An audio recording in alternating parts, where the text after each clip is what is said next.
We continue to show dealerships across the country how to retain their customers, but now Shop Smart Autos wants to bring the new customers right to your showroom floor. The car they want? It's sitting on your lot, and Shop Smart Autos can bring you the VIN-specific leads that take them straight to your door. These aren't just leads. They're nurtured, targeted, and matched down to the exact vehicle. You'll sell more cars faster, and your team is going to thank you for it. Shop Smart Autos VIN-specific leads. Let SSA show them the way to your showroom floor. Hey everyone, thanks for tuning in and watching and listening. I am Lee Wolf, and by my side I have Richie Bello. How you doing, Richie? Good, Lee. How are you today? Good. So yeah, we're going to take about a half hour here for our Turning Shoppers into Buyers Shop Smart Autos event, which is all centered around third-party leads. And I'm just going to bring up our slides here. So yeah, turning shoppers into buyers, third-party leads nurtured to higher conversion. And we're not looking to knock anyone over the head. There's no obligation to be a part of this. We just wanted to get the facts and the information out there on third-party leads, the change over time, where it used to be dirty words, third-party leads. Now it's a whole new ball game. So again, no obligation for being with us today, and let's get rolling on with the show. So, Rich, from your point of view, and I think from most people's point of view, third-party leads in 2020 and dealing with COVID as compared to today, what's the difference? What's going on? Well, there's a pretty much big difference between then and today. What the problem is, the pricing of Google has gotten so much more expensive, right? And in 2020, who really needed leads? I mean, really, there was no inventory, so why would you want leads? So it was a time where supply was in demand versus today, customers are in demand. And that's much more difficult now to capture that. You know, as you got major problems. I mean, 30 years, they haven't changed their technology in dealer websites, okay? Dealer websites were not intended for conversion. They were intended to display. The evolution came in, and that's why dealerships' websites are so underperforming. I mean, similar web, you can go to all these different outlets and see what I'm talking about. The information is out there. Right. And now, so from a cost of acquisition standpoint, 2019, we were looking at anywhere, it depends on where you are in the country, it depends on the type of dealership, right? But we were looking at like $500 to $1,100. Now we're seeing numbers like $900 to $1,600. What do you make of that? Well, the whole thing with the search, right? So you go to a platform named Spyful, and you can look at different markets. Like you take right now, Queens, okay? Right. Queens, Brooklyn, population, searches, people always searching for cars. The higher that search is, you're going to be at right around 14 to 1,600, you know? That's where you're going to be. It ain't like in Sugar Land, Texas, that they have a better PPC person or a better marketer. No, it has to do with the volume of the people. What we've noticed is through our clickable platform, we are seeing an increase in the Dade County area on the paid search tremendously. You know, we're seeing in certain zip codes, it's the same type of thing as New York now. And that's a little crazy for us anyway. But and that's the difference right now. On an average, you're right around over 900. I would say $1,100. Last year was 900 and change. I would say now, right now, it's 1,000, 1,100. I mean, that's crazy. That does not help a dealership, that cost per acquisition, because yes, you have co-op, but what happens when you run out of co-op in the first quarter, right? And now you got to really pay that. That's when dealers don't spend that money in advertising. And then the problem is there's no consistency with that. And then this is where the third party leads are dominating right now. Not based on what I say. I mean, Cox Automotive sent it out to everybody. I mean, third party leads are dominating. Our third party leads are totally different. I have on my phone here what a lead from certain brands are: name, full name, work number, and cell phone, and that's Right. it. It's different. Yeah, and actually that was the next place we were going, is having the right type of leads. And with a Shop Smart VIN specific lead, you're getting a pretty incredible amount of information, right? Yes, you are. And let me rephrase that. I had that information always. Came COVID. The reason that a lot of people didn't convert it, because you didn't need leads, but this is your inventory. It's really third-party leads because it comes from our website. But in reality, when you look at the definition of third-party leads, you don't get this. There's nobody that has that inventory, and there's one other person that has that, and that's the OEM sector. Right. Ford Direct has it and all that, and that's what we have. Those are the kind of leads we have. Your inventory. So that lead has a much more value than any other lead, I think. Yeah, the car's on your lot. I mean, right. They're actively searching for the specific vehicle that's sitting on your lot. That's unbelievable. And here I see first name, last name, inventory ID. What else you get? The make, the model, the VIN, the year, condition, price, mileage. It's like, forget it. Colors when available, stock numbers, contacts, name, email, home phone number, cell if it's going to be in there, I'm sure, their address. It's unbelievable as compared to the competition's leads. Right. Okay, so who's managing the store? So we're seeing that turnover is at an all-time high. Training is, I guess, kind of in a lot of cases expensive and very limited.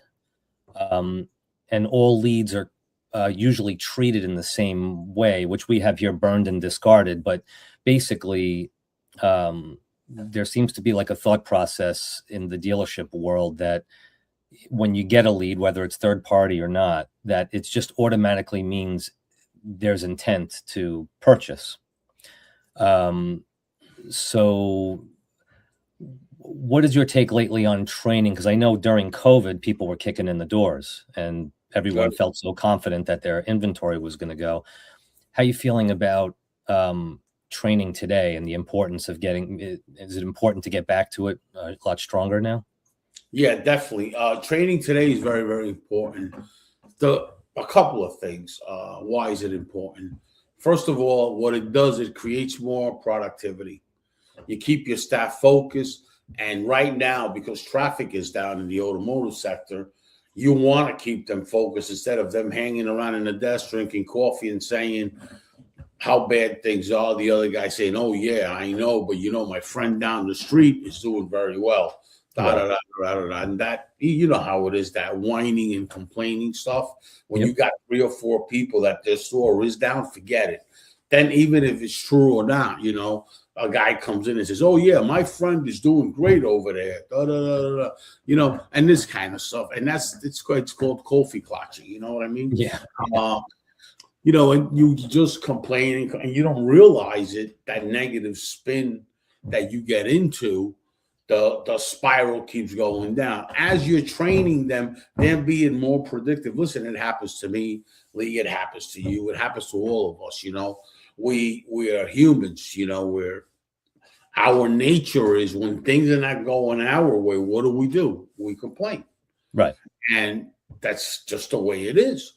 Yeah. And that happens to me. It happens to you. And we try to stay as professionals, as focused as possible. But you can't help it, right? Right. That's that we're professionals, training and going into stores and talking to people and learning, and imagine how difficult it is for these guys that are 21, 24, 25 years old to sit in that showroom and wait, and there's no opportunity for them. It's hard. So training increases your productivity. Yeah, absolutely. It increases your confidence. And if your confidence is good, then consumer confidence is good, you know? Yeah, So then you start going on the spiral up instead of in the spiral down. right, right. Yeah, I always noticed that especially hands-on training. I know you were the type of guy that when you would go in and train, you were getting out there on the floor and selling cars in front of salespeople. A lot of the training that I came across over the years with a few different companies, it was just watch this video, answer some questions. Watch this video, answer some questions. People were actually paying other employees to take these tests and this training for them because they just didn't even want to watch or pay any attention. But I noticed hands-on, person-to-person kind of training and interacting with people and learning how to communicate again and, you know, just take a breath and get yourself out there. It makes such a tremendous difference. And the other thing, Lee, just to answer this question for you, why did I do that? Like, because I was in a dealership like Ideal Motors. I would go there on weekends and all this. When I was doing the training, I always had that Ideal Motors, you know, with Yeah, Gary and all that. And I would go on there to keep polished because, you know, let's say that you were great in the car business, right, right? And now you became a trainer for 10 years. You don't know what the market is today. You're going by how you used to do it. right, You know, 10 right. years ago, things change. Like right now, the lead generation is changing, you know, Sure. and everything, and the evolution of any industry starts changing. So if you don't keep up with it, and how could I be such a great trainer if I don't have a store that I do it on weekends? So I do it every day and deal with salespeople and deal with stuff and deal with inventory, deal with the real problems. These guys are coming up with solutions and all that, but they're coming up with solution based on 10 years ago, 15 years ago, Right, not today's solution right, right. because they Gotcha. don't have a store. Right. And now this actually pulls from the last slide and kind of bridges to this, where we were saying that all leads are kind of treated the same. Now, that's a lack of training on the dealership's part, but also it becomes overwhelming, right? I mean, if you do get an influx of leads and you're trying to touch these leads a certain amount of times, which most dealerships probably touch leads, what, 2 or 3 times? Yeah. Yeah, it's very hard for them to get, 7 to 10 new leads, touch them all 10, 12 times, try to sell cars, try to do your paperwork, try to stay. Right. So now we're getting into the idea of companies are supporting their leads with nurture. Now, Shop Smart Autos not only gives VIN specific leads, so the car is on your lot, but Shop Smart is actually nurturing those leads before they even get to you, right? Right. Correct. Yeah. So just tell And us a little bit about that. we've always nurtured, because if you look at Shop Smart Autos and you look at the form, it's only name, phone number, and email. We've already communicated with them in the nurturing part. We've always nurtured them, not like we're doing it today with AI and all that kind of stuff. You know what I Right. mean? But we've always nurtured them, because how are we going to get them so much data? You know what I mean? How is that possible? If the form says first name, last name, and the reason we have the VIN number, the stock number, because it's the vehicle detail page. So that form you only see on that vehicle detail page, and Right. you only see it when you pick a car. Right. Right. So then that's tapped into that car. So, that's an important, when you nurture name, phone number, and email. I mean, the one thing that they tell you, I'm thinking about it, they don't even have a car yet. We put that prospect or that buyer that's going to be a buyer in a vehicle already for you. You know what that means? When a customer is already on a vehicle, you don't have to spin when that customer walks in that you have a lead, first name, email, and all this. Yeah, okay. He's thinking about buying what? What is he thinking about buying? He could be going after your brand, or he could be just shopping and trying to see if he even likes the car. These people here pick the car. Right. So that's it. You're done. You got the job done because they picked the vehicle that they want. of their interest. I would never be selling leads or anything like that if they didn't pick a car, because why would I? Right. Right. And this goes on for 60 days. Right. 60 days. Correct. Wow. And they're hit with SMS, email, AI, phone calls, you have to touch.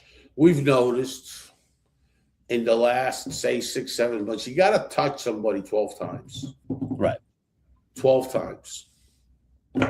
If you're not touching somebody 12 times, you're not doing anything. You're not scaring anybody. And the other thing is that I'm going to make a point. Would you, Lee Wolf, would you like somebody to call you 12 times? No. Okay, so when you're in the showroom, you're a human being. You say, well, if I don't like it for me, so why should I do it to somebody else? But here's what everybody's missing. What everybody's missing is that if you don't do it, your competitor right across the street from you will do it. Absolutely. And if your competitor won't do it, the other guy that's next to him will do it. So if everybody agreed, let's only do it 3 or 4 times and that's it. Okay. But that's the problem. Like, you don't know who else is using AI and is going after and after consistently, Right. Right.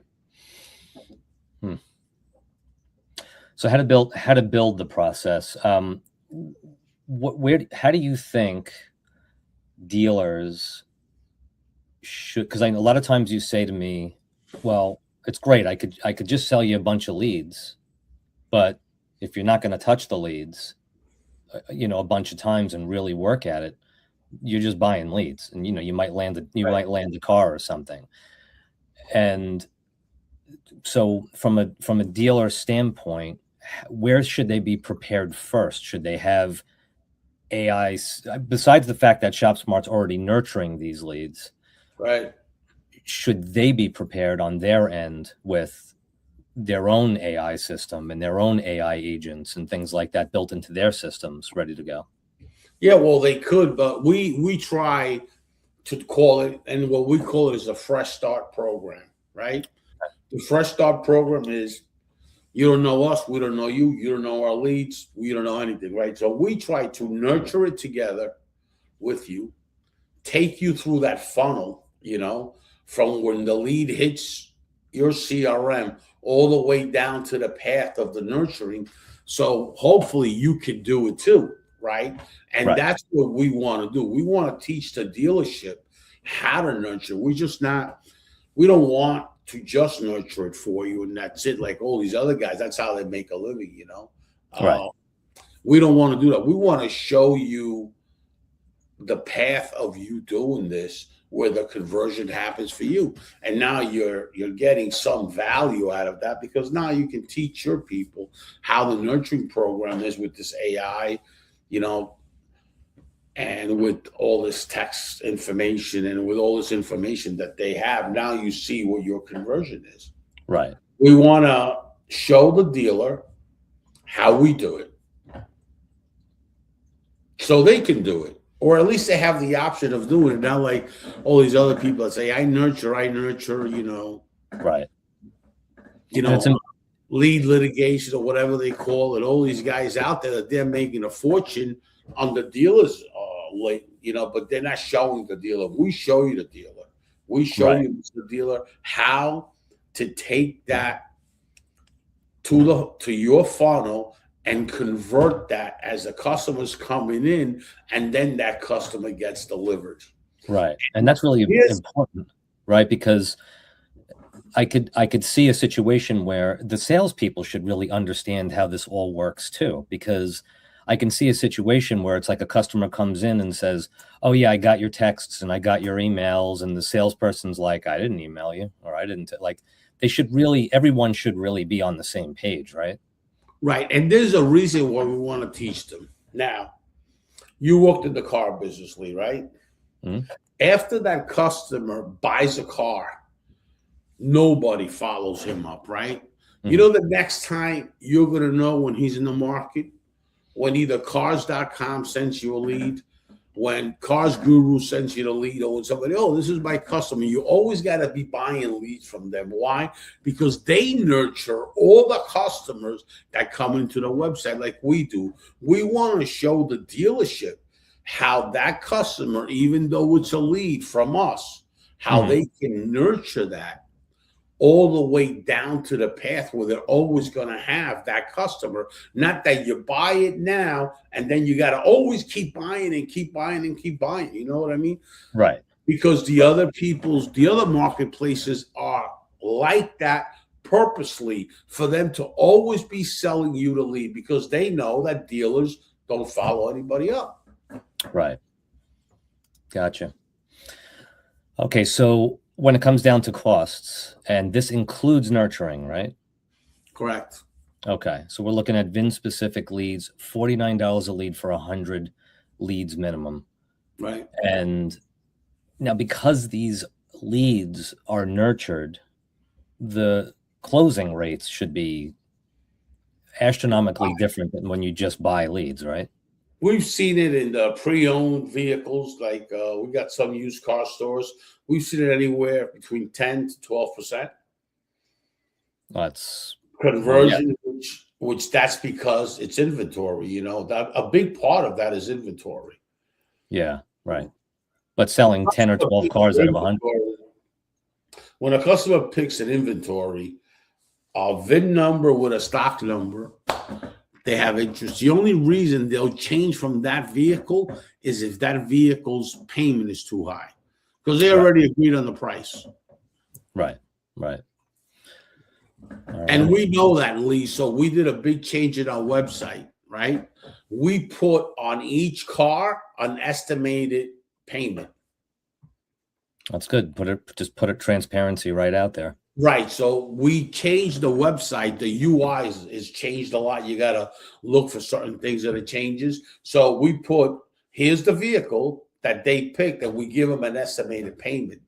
Right. The reason we do that, because we noticed that even though they had that VIN number and all that, certain dealers were complaining to us because they were changing vehicles, right? And then they would lose the deal. Here, the excuse can't be like, well, the payment is too high. Well, they already saw the payment, unestimated payment.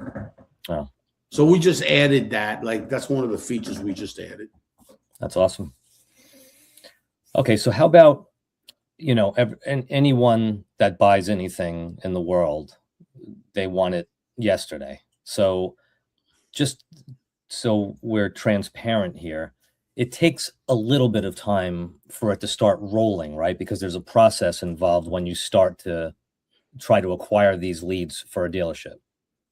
Correct. Understand, we don't have a library of leads, right?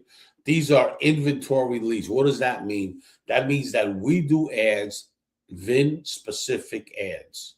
That's what we do to generate those leads. We upload our inventory and we're generating the leads. That being said, we have the ability, all right, to generate leads only on your used cars that are over 60 or 90 days. You tell us. We have that ability also. Right. We're strictly an inventory marketing company. That's what we are. So if a dealership has 40 pre-owned vehicles or new if they're sitting there for a huge amount of time, they can literally just say, we want to get rid of our old inventory. It's killing us. Right. And you put VIN specific ads out there in ShopSmart that then target customers, and when it hits, it brings them directly to that car on your lot. Right. Only for those cars. Wow. I don't have to give you the leads for all your inventory. You say, I only want these cars that are old age unit. Now, that helps you because, as you know, the car business, right, Lee? The more people that open a door, the better shot you got of delivering that car, right? Dealers always wanted to get me more customers on my old age units. Right. Well, now with digitally, we have the ability to look at your feed and you tell us anything over 60 days, and we already know you're aged We already have that data. We know how old the car is. You got to tell us anything over 60 days. That's what I want. Right. Right. Anything over 60 days. So that's an interesting thing that we have on generating the leads. Now, the leads could be any day. Some days you get 3, some days you get none, the next day you get 8. It all depends what the market is, But all our leads get generated. All our leads get generated immediately. Right. Okay. Yeah. And then it's a continuous process from there. But like you said, some days it could be a couple, some days it could be a bunch, there could be none a couple of days. But yeah, that is awesome about the inventory though. Okay. So this is some contact info. You got Richie at shopsmartautos.com, Richie's direct number, and the 2 websites, which Shop Smart Autos. You have shopsmartautos.com and shopsmartautosfordealers.com. And before we actually get rolling, we have some questions that we've been getting a lot. We've been kind of getting a lot of questions from people that watch Game Face. Let's see. So this one was, I thought, how often is too often when it comes to emails, texts, and calls? Everyone seems to be wondering this. And, when you hit that 10th time you touch someone, or that 12th time you touch someone, do you start to say, do you wait for them to say, leave me alone? Or do you think there's a point at which you say, you know what, let's put them in a back burner for another day? Well, you know what we've noticed, right, Lee? And I'm so glad you brought that up to let the audience know. You know what we've noticed? When you do the SMS process, where they actually when they ask you the question and all that, and they start engaging and they get all their information, then you got to push it into an appointment, right? You can't give them all the information like you were, like back in the day, they used to be 411, because they're never going to come to you. They're going to take that information and shop you. So what we try to do is give them enough information to trigger on the curiosity thing to then bring them into the showroom, right? That's what we try to do. And we've noticed that it's a whole different when you start SMSing people versus calling people. The AI agents are good, and the AI you have to call people too. But we've noticed that there's more and more people very, very well. They're very well okay with the SMS.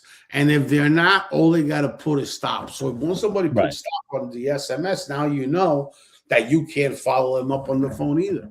Yeah. I don't really get annoyed, but I mean, it gets a little, like, almost where I go now. I go to get an ice cream with the kids. Next thing I know, I'm getting a text. I go to now the diner sends me texts. Don't forget 20% off this weekend, So yeah, you hit stop if you want to hit stop, or you let it sit. Understand, it's a little different. The customer is in market now, right? So we send out a text that's a conversational piece. So when they start, we said that once, when they start having a conversation and engagement with us, and asking us the questions, that's where the conversion is. You know what I mean? It's like a whole different thing when you send out a text, like I get them too, target 20%, this, that's different. This customer went on your inventory, said, I'm interested in it. Right. Yeah. And now what they want is information. Right. True. And this is where it gets a little bit, I would call it hairy, right? A little bit hairy. This is where it gets a little bit, because if they're asking you for this information and you're not providing them some information and asking for the appointment, that's when you got a problem. Because if you're just giving them the information, right? And that's it, it ends there. Then the next time you text them, they're going to say no. You have to set it up the right way. Right. It's just like a finance deal. If you don't set up the finance deal to the finance guy, what's going to happen is there's going to be $0. It's all about the setup to bring them in the door. Because trust me, the last thing they want, these are online buyers, the last thing they want is come in the door. Right. If your dealership has the availability of actually delivering somebody with an e-contract and everything, that's the perfect scenario. Because these folks are not interested in going in the showroom. They're just not. Right. Okay. So All right. there's a lot of that availability where you can, Lee, not for nothing, but you can actually buy a car right online. Yeah. Yeah. And the dealerships that don't do that, like Carvana, they ship you a car right here. Boom, you have it. Right. If you don't have that ability, Mr. Dealer, I don't think you should be buying leads, honestly, to be honest with you, because your competitor does. Okay. All right. Now we've hit the 30-minute mark here, but I did want to ask you one more of these questions. If a dealership is getting started with third-party lead nurturing, what's the first thing that they should fix, or an important thing that you should look at on a dealership level? Well, if you're going to start with the nurturing program with us, let's say they don't buy leads. Let's say they just want to do nurturing, no problem. We would love that. The first thing is reach out to us so we can see your CRM. We can see if everything is set up right. We can see if your webhooks are right. We can see how you have everything set up. Right. Okay. All right. Awesome. Anything else you wanted to add before we leave the audience here today? No, I think this is great. Thanks a lot for putting this together, Lee. I really appreciate you. And look forward to more of these sort of online events. All right, cool. Yeah, and thanks to everyone out there for watching and listening. And I'm sure we'll be doing this again very soon. Have a good day. Take care. Bye-bye.